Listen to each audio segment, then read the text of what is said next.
துளாராசிகார அன்பர்கள் அனைவருக்கும் எனது அன்பு கலந்த வணக்கங்கள். நான் உங்கள் அஸ்ட்ரோ சின்னதுரை பிளிமிசை கூத்தூர் பெரம்பலூர் மாவட்டம். துளாராசி மார்கழி மாத பலன் 2025 நிகழும் மங்களகரமான விஸ்வாவசு வருடம் தமிழ் மாதங்களில் 9வது மாதம் மார்கழி மாதம் துளாராசிக்காரர்களுக்கு எப்படிப்பட்ட கிரக நிலைகள் இருக்கிறது, அதனால் என்ன பலன்கள் ஏற்படும், இந்த மாதம் செய்யக்கூடிய வழிபாடுகள் என்ன, பரிகாரங்கள் என்ன என்பதையெல்லாம் பற்றி இந்த காணொலியிலே பார்ப்போம். இது போன்ற தொடர்ந்து தமிழ் மாத ராசி பலன்களை தெரிந்து கொள்ளவும் ஜோதிட தகவல்களை தெரிந்து கொள்ளவும் நமது சேனல் அஸ்ட்ரோ சின்னதுரை சப்ஸ்கிரைப் செய்து கொள்ளுங்க, லைக் பண்ணுங்க, நண்பர்களுக்கு ஷேர் பண்ணுங்க. அதாவது பாத்தீங்கன்னா சூரியன் தனுசு ராசியில சஞ்சரிக்கக்கூடிய காலம் தான் இந்த மார்கழி மாசம். பகவான் ஸ்ரீகிருஷ்ணர் என்ன சொல்றாரு அப்படின்னா, மாதங்களிலே நான் மார்கழி என்கிறார். ஏன் அப்படின்னா 11 மாசத்துக்கும் இல்லாத சிறப்பு இந்த மார்கழி மாசத்துக்கு இருக்கக்கூடிய சிறப்பு என்ன அப்படின்னா, அதாவது உத்தராயணம் தட்சிணாயணம்னு இருக்கு. தேவர்களுடைய பகல் பொழுது இரவு பொழுதுன்னு இருக்கு. தேவர்களுடைய இரவு பொழுதுங்கிறது தட்சிணாயணம், அதாவது ஆடி மாசத்துல இருந்து மார்கழி மாசம் வரை. இந்த மார்கழி மாசம் தான் இந்த மார்கழி மாசத்தோட தட்சிணாயணம் முடிவடைகிறது. அப்ப நமக்கு எப்படி தினமும் 4 to 6, அதாவது விடிய காலையில 4 to 6 எப்படி பிரம்ம முகூர்த்தமோ அது போல இது பிரம்ம முகூர்த்த மாதம் மாதிரி, தேவர்களுடைய பிரம்ம முகூர்த்த மாதம் மாதிரி இந்த மார்கழி மாசம். அதனாலதான் இந்த மார்கழி மாசத்துல அதிகாலையில எழுந்திருச்சு அவரவர் இஷ்ட தெய்வத்தை வழிபாடு செய்வதும் அதே போல பஜனை பாடுறதும் இந்த மாதிரியான வழிபாடுகள் செய்கிறது. அப்படி செய்யும் பொழுது நம்ம என்ன வேண்டுதல் வச்சாலும் மற்ற மாதங்களை விட இந்த மாதங்களில் வைக்கக்கூடிய அதிகாலையில பிரம்ம முகூர்த்தத்திலே எழுந்திருச்சு நம்ம வைக்கக்கூடிய வேண்டுதல்கள் நிறைவேறும். ஏன்னா தேவர்களுக்கும் இது பிரம்ம முகூர்த்த காலம், நம்மளும் பிரம்ம முகூர்த்தம் காலையில 4 to 6 எழுந்திருச்சு வழிபாடு செய்யும் பொழுது கண்டிப்பாக நம்மளுடைய நினைத்த காரியங்கள் அதிவிரைவாக நடத்தி கொடுக்கக்கூடிய மாதம் இந்த மார்கழி மாசம். இந்த மார்கழி மாசம் 4ஆம் தேதி ஆஞ்சநேயர் ஜெயந்தி. அன்றைய தினம் ஆஞ்சநேயரை வழிபாடுவது செய்வது சிறப்பு.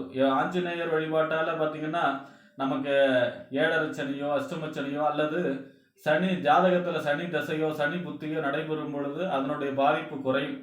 அதே போல நம்மளை விட்டு துஷ்ட சக்திகள்லாம் தீய சக்திகள்லாம் விலகும் ஆஞ்சநேயர் வழிபாடுங்கிறது. அப்ப ஆஞ்சநேயர் ஜெயந்தி மார்கழி மாசம் 4ஆம் தேதி அன்றைய தினம் ஆஞ்சநேயரை வழிபாடு செய்வது சிறப்பு. அடுத்ததா பாத்தீங்கன்னா இந்த மாசம் உபய மாசமா இருக்கிறதுனால வீடு மனை கொள்றது, கிரக பிரவேசம், கிரக ஆரம்பம், வாசல் கால் வைக்கிறது இந்த மாதிரியான வேலைகளை எதுவும் செய்யக்கூடாது இந்த மார்கழி மாசம். மார்கழி மாசம் 15ஆம் தேதி சொர்க்கவாசல் திறப்பு. அதாவது பாத்தீங்கன்னா சர்வ முக்கோடி வைகுண்ட ஏகாதசி. அன்றைய தினம் பரம பெருமாள் கோயிலே பரமபத வாசலை கடப்பவர்களுக்கு இம்மையிலும் மறுமையிலும் சொர்க்கம் கிடைக்கும். அதாவது இந்த வாழக்கூடிய வாழ்க்கையும் சொர்க்கமாகும், மறுமையிலும் அவருக்கு சொர்க்கம் கிடைக்கும் அப்படிங்கிறது நம்பிக்கை. அப்ப அன்றைய தினம் பாத்தீங்கன்னா பெருமாள் கோயில்ல சொர்க்கவாசல் திறப்பு நிகழ்ச்சியில கலந்து கொண்டு பரமபத வாசல் கடப்பது சிறப்பு. அடுத்ததா பாத்தீங்கன்னா இந்த மாசம் 19ஆம் தேதி மார்கழி மாசம் 19ஆம் தேதி ஆருத்ரா தரிசனம். சிவபெருமானை நடராஜ ரூபத்திலே வழிபாடு செய்வது சிறப்பு.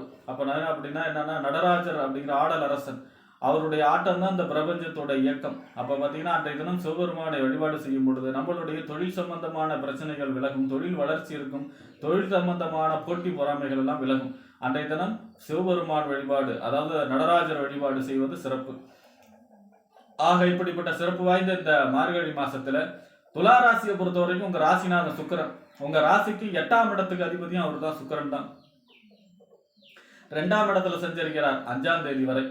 அதாவது வாக்கு, தனம், குடும்பம், வருமானம் அப்படின்னு சொல்லக்கூடிய 2ஆம் இடத்துல சஞ்சரிக்கிறார். பொதுவா ராசி அதிபதி 2ஆம் இடத்துல சஞ்சரிப்பது யோகம். அதாவது கையிருப்பு பணத்துக்கு அதிபதி சுக்கிரன், 2ஆம் இடம் தனஸ்தானம். அப்ப பொருளாதார சம்பந்தமான கொடுக்கல் வாங்கல் சிறப்பாக இருக்கும். ஆனா 5ஆம் தேதிக்கு அப்புறம் பாத்தீங்கன்னா 3ஆம் இடத்துல சஞ்சரிக்கிறார். 3ஆம் இடத்துல சஞ்சரிச்சாலும் பாக்கிய ஸ்தானத்துல இருக்கக்கூடிய குரு 7வது பார்வை முழு பார்வையாக உங்க ராசிநாதனை பார்க்கிறார். அப்ப அது ஒரு யோகம். அப்ப ராசிநாதன் குரு பார்வையில, உங்க ராசிநாதனே முக்கால் சுவர் தான். அப்ப குரு பார்வையில இருக்கும் பொழுது மிக அற்புதமான பலன். 3ஆம் இடங்கிறது முயற்சி ஸ்தானம், வெற்றி ஸ்தானம், இளைய சகோதர ஸ்தானம், ஒப்பந்தம், கையெழுத்து, கீர்த்தியை சொல்லக்கூடிய இடம். அப்ப பாத்தீங்கன்னா 3ஆம் இடத்துல உங்க ராசிநாதன் சஞ்சரிக்கும் பொழுது நம்ம ஃபர்ஸ்ட் எடுக்கக்கூடிய எல்லா முயற்சி 3ஆம் இடம் தான். அப்ப எடுக்கக்கூடிய முயற்சிகள் அனைத்தும் தடை தாமதம் இல்லாமல் வெற்றி கொடுக்கும். இளைய சகோதர வழி அனுகூலங்கள் கிடைக்கும். ஒப்பந்தம், புதிய ஒப்பந்தம், கான்ட்ராக்ட், அதாவது அரசு சம்பந்தமான ஒப்பந்தம், கான்ட்ராக்ட் கிடைக்கிறவங்களுக்கு கிடைக்கக்கூடிய அமைப்பாக இருக்கும். அதே போல பாத்தீங்கன்னா பத்திரப்பதிவு, அதாவது வீடு வாங்குறதோ நிலம் வாங்குறதோ இந்த மாதிரியான பத்திரப்பதிவு நடக்கக்கூடிய அமைப்பாக இருக்கும். 9 அதே 8ஆம் இடத்து அதிபதி அவர் தான். 8ஆம் இடத்து அதிபதி 3ல இருக்காருன்னா அதே போல சகோதரம், இளைய சகோதரிடம் கொஞ்சம் அனுசரித்து செல்லணும், வாக்குவாதத்தை தவிர்க்க வேண்டும். மற்றபடி யோக பலன்களையே செய்வார். 28ஆம் தேதிக்கு அப்புறம் உங்க ராசிக்கு 4ஆம் இடத்துல திக்பலமா வலுவடைஞ்சிருவார். பொதுவா சுக்கிரன் வந்து 4ஆம் இடத்துல திக்பலம் அடைவார். வலுவான நிலை. வாகன காரகன் சுக்கிரன். வாகன ஸ்தானம் 4ஆம் இடம். அப்ப புதிய வாகனம் வாங்கக்கூடிய அமைப்பு, அதே போல பாத்தீங்கன்னா வீடு வாங்கக்கூடிய அமைப்பு, இந்த மாதிரியான யோக பலன்கள் நடக்கும் 28ஆம் தேதிக்கு அப்புறம். அடுத்ததா பாத்தீங்கன்னா உங்க ராசிக்கு 2ஆம் இடம் வாக்கு, தன, குடும்பம், வருமானம்னு சொல்லக்கூடிய 2ஆம் இடத்திற்கும் 7ஆம் இடம் என்று சொல்லக்கூடிய வாழ்க்கை துணை ஸ்தானம், கணவன் அல்லது மனைவி ஸ்தானம், நண்பர்கள் ஸ்தானம், கூட்டு தொழில், சமூகம், வாடிக்கையாளர்கள் சொல்லக்கூடிய இடம் 7ஆம் இடம். இந்த 2க்கு 7க்கு உடையவர் யாருன்னா செவ்வாய். செவ்வாய் உங்க ராசிக்கு இந்த மாசம் ஃபுல்லாவே 3ஆம் இடத்துல செஞ்சிருக்கிறார். 3ஆம் இடம் வெற்றி ஸ்தானம், வெற்றி கிரகம் செவ்வாய். அப்ப எடுத்த காரியங்கள் அனைத்தும் வெற்றி. இளைய சகோதர வழி அனுகூலங்கள் கிடைக்கக்கூடிய அமைப்பு. 2ஆம் இடத்து அதிபதி 3ல இருக்காருன்னா பொருளாதாரம், அது குரு பார்வையில் இருக்கார். 7ஆம் இடம், அதாவது 9ஆம் இடத்துல குரு 7வது பார்வையா பார்க்கிறார், முழு பார்வையா பார்க்கிறார் உங்க 2ஆம் இடத்து அதிபதி செவ்வாய. அப்ப குரு செவ்வாய் 7 பார்த்தாலே அது என்னன்னா குரு மங்கள யோகமா செயல்பட போகிறார். அப்ப பொருளாதாரம் சம்பந்தமான 2ஆம் இடத்து அதிபதி இல்லையா உங்க ராசிக்கு. அப்ப கூட கேட்ட இடத்துல கடன் கிடைக்கக்கூடிய அமைப்பு, அதே போல உங்களுக்கு வர வேண்டிய பணம் எல்லாம் வந்து சேரக்கூடிய அமைப்பு, அடுத்தவங்க காசாவது உங்க கையில புரளக்கூடிய அமைப்பு, பொருளாதார சம்பந்தமான தடை விலகக்கூடிய அமைப்பு, குடும்பத்தில் உள்ளவர்களோட மகிழ்ச்சியாக இருக்கக்கூடிய அமைப்பு, வருமானம் பெருகக்கூடிய அமைப்பு. அதே போல பாத்தீங்கன்னா 7ஆம் இடத்து அதிபதியும் அவர் தான். திருமணம் சம்பந்தமான முயற்சிகள் கைகூடும். திருமணம் தான் செய்யக்கூடாத வழிய திருமணம் சம்பந்தமான முயற்சிகள் செய்யலாம். அதாவது பொண்ணு பார்க்கறது, மாப்பிள்ளை பார்க்கறது, ஜாதகம் பொருத்தம் பார்க்கறது, இந்த மாப்பிள்ளையோட பார்க்கறது, பொண்ணோட பார்க்கறது, இந்த மாதிரியான திருமணம் சம்பந்தமான அனைத்து விதமான முயற்சிகளையும் செய்யலாம். அப்ப வந்து அனைத்து விதமான முயற்சிகளும் கைகூடும் இந்த மாதம் துளாராசியை பொறுத்த வரைக்குமே. அடுத்ததாக பார்த்தீங்கன்னா வாழ்க்கை துணை வழியாக ஒரு சில உதவிகள் கிடைக்கும். திருமணம் ஆனவர்களுக்கு நண்பர்கள் மூலமாக உதவிகள் கிடைக்கும். அதாவது தொழிலில் கூட்டு தொழில் வளர்ச்சி இருக்கும். கூட்டு தொழில் சம்பந்தமான ஒரு தொழில் சம்பந்தமான வளர்ச்சியை சொல்லக்கூடிய அமைப்பாக இருக்கும். ஆக பார்த்தீங்கன்னா இந்த மாதம் 3ஆம் இடத்துல வெற்றி கிரகம் செவ்வாய் 3ஆம் இடத்துல வெற்றி ஸ்தானத்திலே இருக்கும்போதுனால எடுத்த காரியம் அனைத்தும் வெற்றியை தரக்கூடிய அமைப்பாக இருக்கும். அடுத்ததா பார்த்தீங்கன்னா உங்க ராசிக்கு 9ஆம் இடம் பாக்கியஸ்தானாதிபதி, தந்தை ஸ்தானம், பாக்கியஸ்தானம், தொலைதூர பயணம், உயர்கல்வி ஸ்தானத்துக்கு அதிபதி யாருன்னா புதன். புதன் வந்து பார்த்தீங்கன்னா 9ஆம் இடத்துக்கு மட்டும் அதிபதி இல்லை, 12ஆம் இடம் என்று சொல்லக்கூடிய விரயஸ்தானம், அயன சயன போகஸ்தானம், விரயஸ்தானத்துக்கு அதிபதி அவர் தான். இந்த 9க்கும் 12க்கும் அதிபதியான புதன் உங்க ராசிக்கு 2ஆம் இடத்துல செஞ்சிருக்கிறார் 14ஆம் தேதி வரை. எப்பெல்லாம் இந்த 9-2 சம்பந்தப்படுதோ எதிர்பாராத தனவரவு, எதிர்பாராத அதிர்ஷ்டம், எதிர்பாராத நன்மை, எதிர்பாராத ஒரு ஐஸ்வர்யம், அதாவது இந்த பணம் வராதுன்னு நினைச்சுக்கிட்டதெல்லாம் வந்து சேரக்கூடிய அமைப்பு. ஏன்னா 9-2 சம்பந்தப்படும் பொழுது. அடுத்ததா 12ஆம் இடத்து அதிபதியும் அவரு தான் இல்லையா. 12ஆம் இடத்து அதிபதி 2ல இருக்காருன்னா குடும்பத்திற்காக சுப செலவு செய்யக்கூடிய அமைப்பு, குடும்பத்தில் உள்ளவர்களுக்காக சுப செலவு செய்யக்கூடிய அமைப்பையும் சொல்லும் இந்த புதன். 14ஆம் தேதிக்கு அப்புறம் அவரும் உங்க ராசிக்கு 3ஆம் இடத்துல செஞ்சிருக்கிறார். 9ஆம் இடத்து அதிபதி 3ஆம் இடத்துல செஞ்சிருப்பது யோகம். அதாவது வெளிநாடு சம்பந்தமான பாஸ்போர்ட் கிடைக்கக்கூடிய அமைப்பு, அதே மாதிரி பார்த்தீங்கன்னா விசா கிடைக்கக்கூடிய அமைப்பு, தொழில் சம்பந்தமா வெளிநாடு செல்லக்கூடிய அமைப்பு, அதே மாதிரி பார்த்தீங்கன்னா படிப்பு சம்பந்தமாக வெளிநாடு செல்ல முயற்சி செய்பவர்களுக்கு அதெல்லாம் கிடைக்கக்கூடிய அமைப்பு, கமிஷன் ஏஜென்சி தொழில் செய்பவர்களுக்கு யோகம்.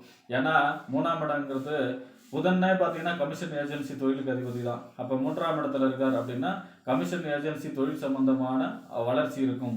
அதாவது வக்கீலா இருக்கிறவங்களுக்கு யோகமான காலம். பேச்சை, அதாவது பார்த்தீங்கன்னா 2ஆம் இடத்து அதிபதி அங்கே தானே இருக்கார்.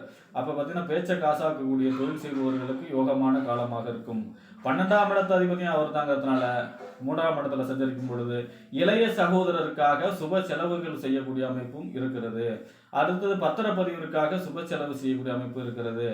அடுத்ததா பார்த்தீங்கன்னா உங்க ராசிக்கு 11ஆம் இடத்து அதிபதி லாபஸ்தானத்து அதிபதி, அதாவது லாபஸ்தானம், மூத்த சகோதரஸ்தானம், அபிலாஷிகள் பூர்த்தியாகக்கூடிய இடம், நெருங்கிய நட்பு வட்டாரங்கள் சொல்லக்கூடிய இடம். 11ஆம் இடத்து அதிபதி சூரியனும் உங்க ராசிக்கு 3ஆம் இடத்துல செஞ்சிருக்கிறார். குருவுடைய பாக்கிய குரு 7வது பார்வையா பார்க்கிறதோட 3ஆம் இடத்துல சுபத்தன்மையோட செஞ்சிருக்கிறார். குரு பார்க்க கோடி தோஷ நிவர்த்தி. அப்ப சுபத்துவமா செஞ்சிருக்கிறதுனால யோகம்.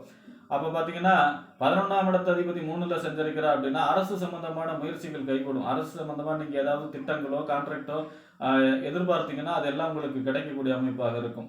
அதே போல பாத்தீங்கன்னா உங்களுடைய புகழ், அந்தஸ்து, கௌரவம் உயரக்கூடிய அமைப்பாக இருக்கும். ஒரு பதவி பொறுப்பு கிடைக்கக்கூடிய அமைப்பாக இருக்கும்.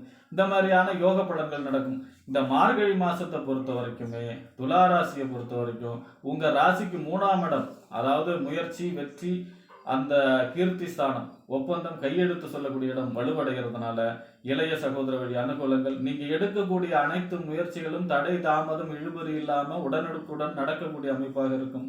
அதாவது புதிய ஏதாவது கான்ட்ராக்ட் ஒப்பந்தத்துக்கு காத்திருக்கிறவங்களுக்கு அதெல்லாம் கிடைக்கக்கூடிய அமைப்பாக இருக்கும்.